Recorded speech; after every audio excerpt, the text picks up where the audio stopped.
साधु महात्माओं में नागा साधुओं को विशेष रूप से अद्भुतता के साथ देखा जाता है।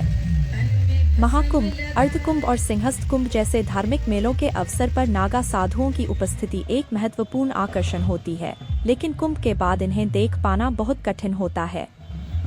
नागा साधुओं के जीवन के रहस्यों के प्रति जिज्ञासा हमेशा बनी रहती है, जैसे कि वे कुंभ में कहां से आते हैं, कहां जाते हैं और उनका जीवन यापन कैसे होता है।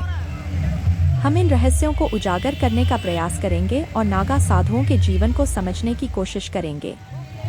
नागा साधुओं का इतिहास सनातन धर्म के आधार पर बहुत गहरा और महत्वपूर्ण है। आदिगुरु शंकराचार्य के समय में भारत के विभिन्न मठों और मंदिरों पर आक्रमणकारियों द्वारा किए गए हमलों के कारण शंकराचार्य ने इन हमलों से बचने के लिए अखाड़ों की स्थापना की थी। ये अखाड़े साधुओं को अस्त्र शस्त्र की विद्या सिखाते थे ताकि वे धर्म और समाज की रक्षा कर सकें।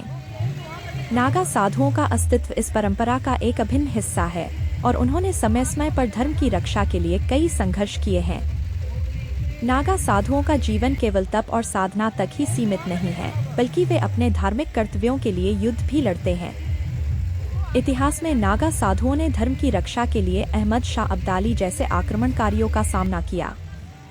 उनकी वीरता और साहस के किस्से आज भी सुनाए जाते हैं, जिसमें उन्होंने गोकुल की रक्षा के लिए अभूतपूर्व संघर्ष किया।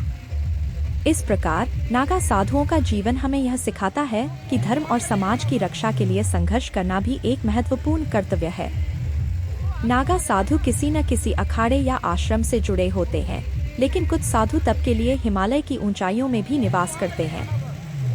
उनकी साधना और भिक्षाटन के तरीके अद्वितीय होते हैं और वे आमतौर पर पैदल भ्रमण करते हुए अपने आस्था के प्रतीक धुनी में समय बिताते हैं। इसके साथ ही आजकल कई अखाड़ों में महिला नागा साधुओं को भी दीक्षा दी जाने लगी है, जो दर्शाता है कि यह परंपरा धीरे धीरे विकसित हो रही है। महिलाओं को भी समान नियमों का पालन करना पड़ता है, हालांकि उनके वस्त्र पहनने के नियम पुरुषों से अलग होते हैं। अंततः नागा साधुओं की दुनिया एक रहस्य से भरी हुई है। युवा साधु बनने की प्रक्रिया कठिन और चुनौतीपूर्ण होती है, जिसमें उन्हें कठोर परीक्षाओं का सामना करना पड़ता है।